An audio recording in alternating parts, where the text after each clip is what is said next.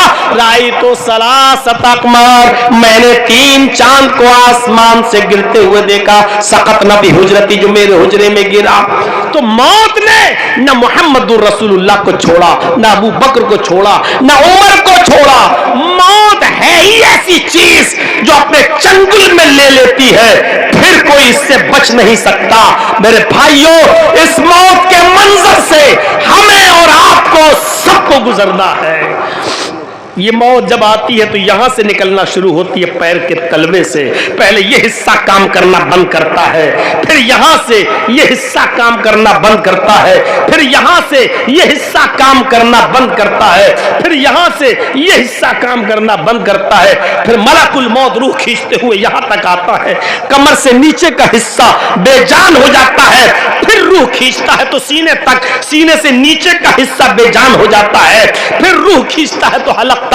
مجھ سے زیادہ میرے بھائیو اس تلخ حقیقت کو کون جانتا ہے کہ میں نے اپنے باپ کے انتقال کو اپنی آنکھوں سے دیکھا ہے. میرے بھائیو 5 مئی کی کا وہ دن کا 3 بجے کا ٹائم الفا ہاسپٹل لکھنؤ کے اندر بالکل میں ان کے قریب اور ان کے سینے سے چپکا ہوا.